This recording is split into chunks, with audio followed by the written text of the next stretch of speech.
I'm Razia Muradi, PhD scholar from Afghanistan. First of all, I'm so thankful for the Indian people and Indian government for the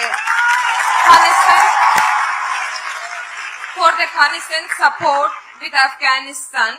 Particularly, we appreciate the initiative and support that the Indian government had with the Afghan, Sikh and Hindu. I have three questions that shortly I will ask. First question is that now what will be your further action for the other ethnic minority, specifically Hazara community in Afghanistan who are suffering from the discrimination and violence in Afghanistan? Secondly, how does the current situation of Afghanistan affect the India, and what will be the strategic plan of India while dealing with the Taliban and the new regime in Afghanistan?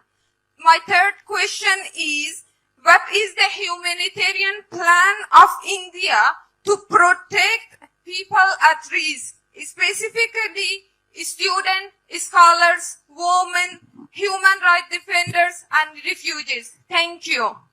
This is fine. Thank you.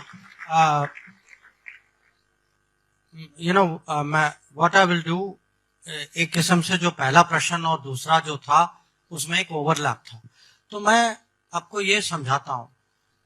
You asked what is the strategic approach, how do we influence our countries, and the other question was how will you deal with China. Now, the rise of China is the biggest happening in the last I would say 25-30 years in the world. We are the neighbors of China. हम China के पड़ोस में हैं. It is not possible that we are not deeply and directly impacted by the rise of such a major power. It will happen. Now, we cannot take the view that they will adjust to us. They will rise. We have to, it's competitive. Politics is competitive. World politics is even more competitive. We have to find ways today, how do we compete with other countries? How do we protect our interests? देखिए, दुनिया जो है किसी के लिए कुछ नहीं करती, हमें अपना करना होगा. आत्मनिर्भर भारत जो है ये राजनीति में भी, कूटनीति में भी.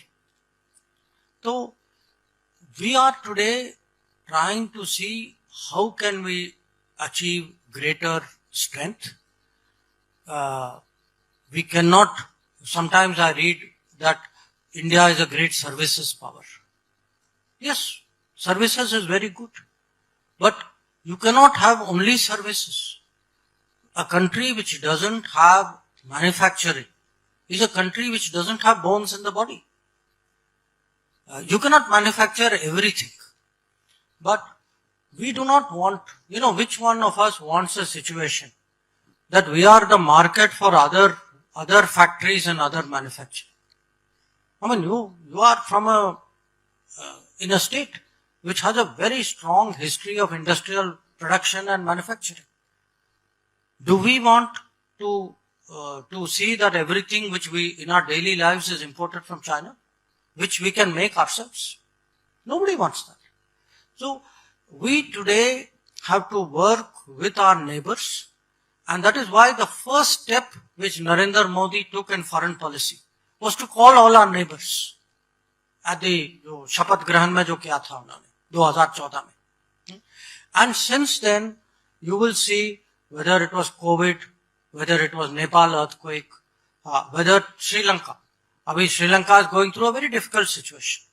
One country which is helping Sri Lanka without any strings is India. So I can tell you, our neighbors are comfortable with us. We all share so much, culture, language, religion. All of us play cricket. It's a very big commonality. But we also must understand neighbors will look to see where they can get advantage. if they feel there is some other country which will do something, they will of course try. We have to compete. And I can tell you one thing.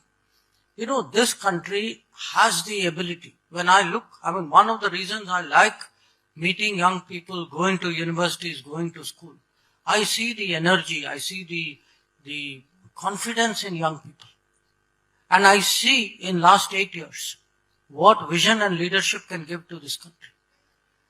That we are capable of many, many things. It is just, we have to believe that we are capable of it, and we need to have a leadership which will set the targets, which will create the policies, which will encourage people to express their talent. So it could be, as I said, today, I, perhaps more than any other Indian, I hear what the world says about India. The world looks at our handling of COVID. The world sees how in the middle of, this Ukraine conflict, we have stood up for the interests of our people. The world sees the changes in India, the digital changes, the smart city changes, the economic changes. People see innovation. So our image is changing, our capability is changing. We need to believe in ourselves. And if we do that, I can tell you, actually we are capable of competing with everybody. That question, how do you reconcile Atmanirbhar Bharat and foreign commitments? Last year was our biggest year in exports. Now I'm saying it in Surat, where you are exporting diamonds and textiles. It is our biggest year, not going back to pre-COVID, ever in our exports. And we have the capacity to compete with people in different sectors. Now, we should deal with the world, because no country can make everything. The policy which was there earlier, that, import substitution kare, bahar se kuch nahi laye, that is not a reasonable policy anymore. We are pharmacy of the world, but we have to import APIs from some countries. So there is a global supply chain. We are big diamond exporters, but we are also importers of raw diamonds. So today's globalized economy, it is not कि आप घर में बनाएं या बाहर आप धंधा करें. They are part of the same thing.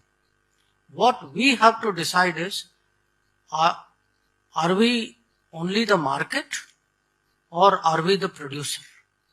I think we are the producer. I think we have the capability of becoming a big economic player. We should not be the 5th largest economy without the employment of 5th largest economy. That's why when I gave you that example of what Uday Kotak was talking about, for me, it is not, economy should be big. You can get 9% growth rate, but with very, not reflected in actually the employment of that activity. So we need today employment-centric economic growth.